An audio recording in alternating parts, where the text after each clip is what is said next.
Lumala si Escudero, no? Talagang pinanindigan niya yung kanyang gusto, ah. Wala talagang tinitingnan si Escudero sa kanyang pagkakaupo bilang senador at bilang presidente ng Senado, no? Ang tindi ng tao na to. Alam mo, Mr. Escudero, nagpakalog mo ka. Alam mo, kahit sa itsura mo ngayon, hindi na katulad ng dati na kung titingnan talagang makatao ka, makabansa ka.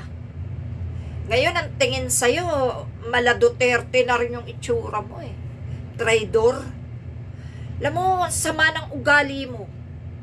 Kung ano yung ginugusto ng tao, yun yung kinukontra mo. Ha? Siguro ang laki-laki ng ano mo, ang laki-laki ng atraso mong nagawa na natatakot kang mabisto, no? Alam mo, ikaw, sinayang mo talaga yung tiwala ng taong bayan sa'yo.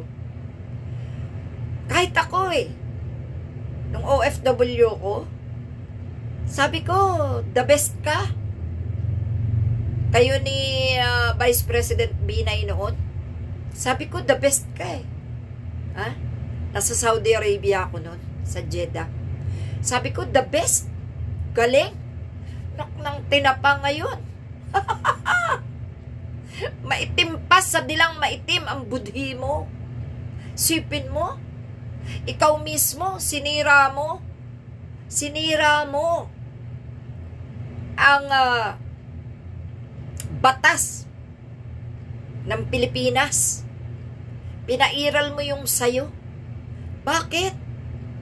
Naging presidente ka lang ng mga senador. Nagpakaogag ka na. Alam mo, sinayang mo talaga. Dinamay mo pa yung iba dyan ng mga senador na naging bobo na rin dahil nagpakagago rin. No? Kakahiya kayo. Di kayo talaga pwede pagmalaki. Kaya nga yan bang mga klase nyo kikilalanin pa ng taong bayan pagdating ng eleksyon? Kasiraan kayo. Malaki kayong mantsa sa ngalan ng gobyerno.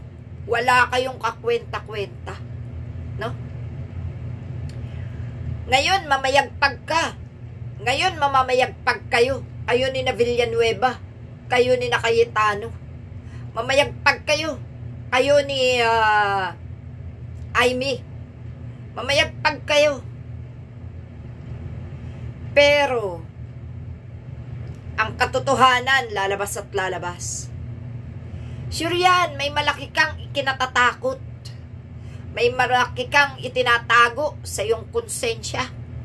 Kung kaya't pinaninindigan mo na kahit yata duraan ka sa mukha ng mamamayang Pilipino, patanggapin mo no? Ganyan ka na ngayon. Nawala ang pagkadesente mo. Nawala ang pagka-Chis Escudero mo. Nawala ang dignidad mo. Nawala ang reputasyon mo. Wala. Sira lahat. Nang dahil sa katiwalian na iyong kinukonsente. Pag kinonsente mong katiwalian, tiwali ka rin. No? Hawa-hawa kayo. Hindi kayo mananalo sa 2028. Malabo. Dahil ngayon palang sinira nyo na ang pagkataon nyo. Hindi na nga kayo bagay na politiko Dangan lang at nakaupo pa kayo dyan Kung meron lang pagkakataon na one click lang ng taong bayan, tanggal kayong lahat dyan. Nakaw! Never ka nang makaupo. Kahit kaapu-apuhan mo, hindi na makakaupo. Sinayang mo. Alam mo, posisyon lang naman ang pinagkaiba nating mga tao no? Nakaposisyon lang kasi kayo dyan sa gobyerno Kami mga ordinaryo lang Pero mas may karapatan kaming sabihin ang lahat ng gusto naming sabihin dahil pinili nyo ang maglingkod pero hindi nyo ginagampanan ng maayos, no? Nung mga unang panahon, natutuwa pa kami sa'yo. Pero nung nahawa ka na ng mga balahurang kagaya ni Sara Duterte, wala na. Wala na. Ikaw yung mantsa na hindi na mabubura sa isip at diwa ng mamamayang Pilipino. Wala na. Wala kang kakwenta-kwentang senador. Sinayang mo. Kung maganda lang sanang ginawa mo, si Aling Marie ay mangunguna na ipaglaban ka at purihin para mapagtagumpayan mo pa ang mga susunod na eleksyon. Pero dahil sa ginawa mo, sa ginagawa nyo ng mga DDS, sa ginagawa nyong perwisyo sa amin, walang-wala na kayong maaasahan. No? Sino ba kayo? Pare-pareho lang tayong kumakain ng kanin.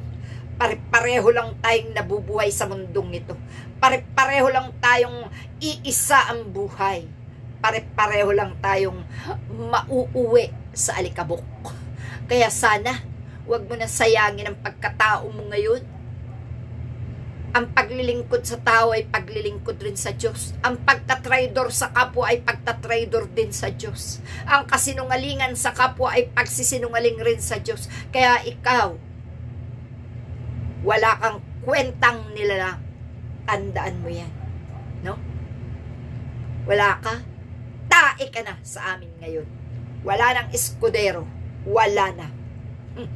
Goodbye. Wala na. Sa 2028, burado na ang mga pangalan ninyo bilang politiko.